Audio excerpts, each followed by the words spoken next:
שלום לכולם, שמי איגור, ועכשיו אני רוצה לספר על ההגנה של האינפורמציה שלנו, של הנתונים שלנו, שאנחנו שולחים מסרוויס אחד לסרוויס שני, מאפליקציה אחת לאפליקציה שנייה וכל הדברים האלה, ובשביל זה אני עשיתי אנימציה ממש קטנה ונחמדה. אז מה שאני רוצה לעשות עכשיו, אני רוצה לפתוח אנימציה ולספר בתוך האנימציה, לספר על ההגנה של הנתונים.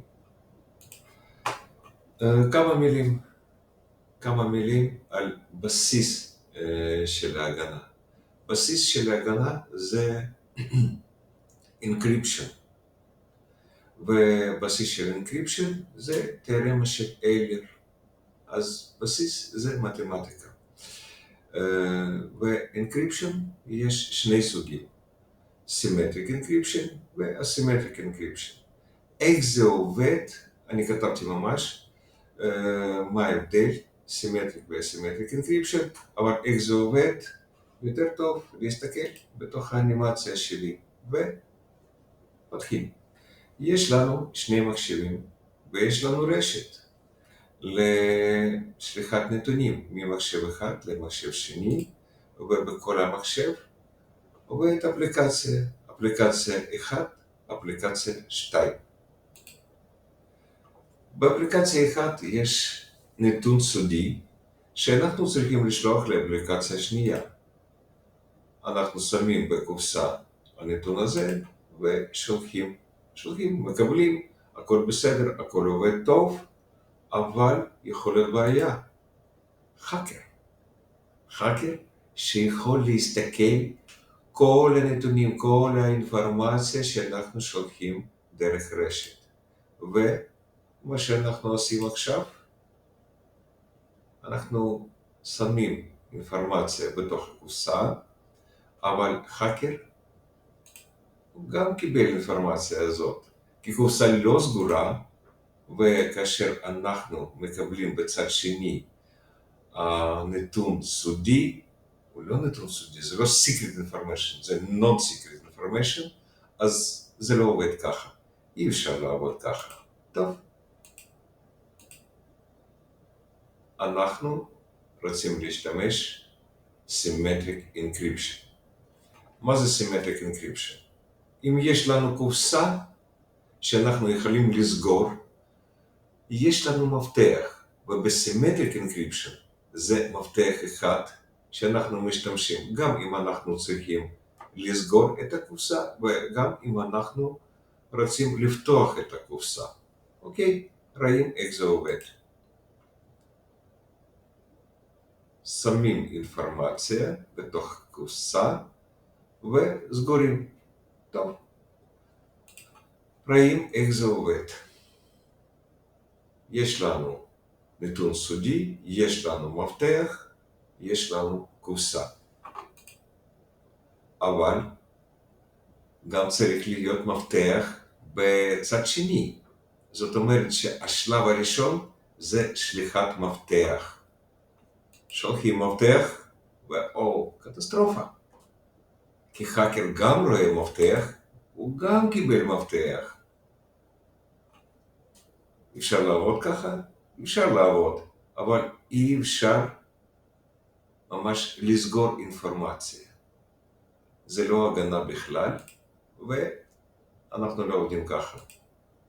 טוב, asymmetric encryption. asymmetric encryption, אנחנו משתמשים שני, public ו-private, ציבורי ופרטי.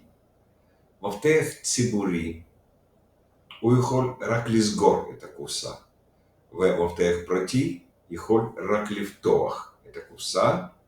אז רואים איך זה עובד. שלב הראשון, אנחנו שולחים מפתח ציבורי לאפליקציה שנייה. האקר גם קיבל מפתח, אבל מה אנחנו עושים עכשיו? באפליקציה שנייה יש מפתח ל-symmetric encryption, ואנחנו סוגרים את המפתח בקופסה. משתמשים public key, סגורים, שולחים, מה עושה האקר? הוא רוצה לפתוח. וואו, למה זה לא עובד? זה לא עובד בגלל האלגוריתם הזה. public key יכול רק לסגור, הוא לא יכול לפתוח. אבל כאשר אנחנו שולחים זה באפליקציה הראשונה, באפליקציה הראשונה יש מפתח פרטי. אפליקציה הראשונה יכולה לפתוח קופסה הזאת ולקבל מפתח לסימטריק אנקריפשן. יש לנו נתון סודי. אנחנו רוצים לשלוח נתון סודי מאפליקציה 1 לאפליקציה 2.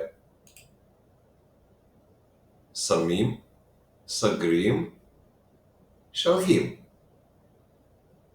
האקר שלנו הוא לא שלנו, הוא נגד לנו. אבל מה הוא יכול לעשות? כלום. אין לו אף מפתח.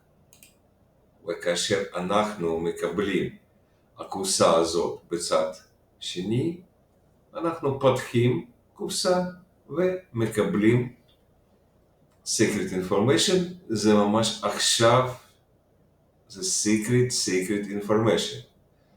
כי אף אחד לא יכול לפתוח קופסה, לא יכול לקחת האינפורמציה הזאת.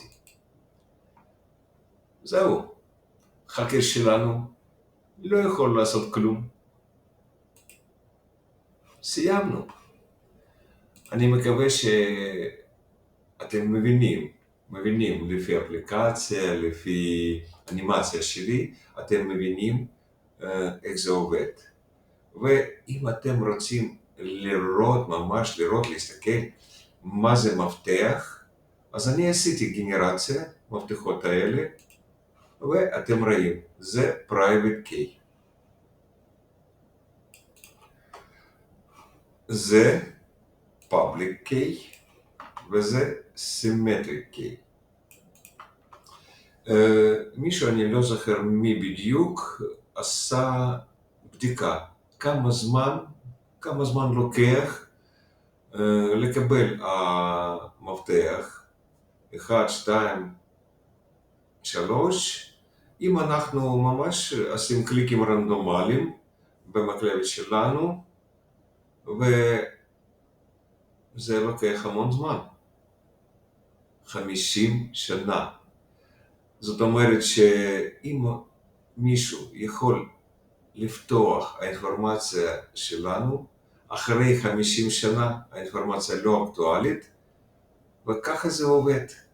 ככה זה עובד, ואני סיימתי סיפור שלי.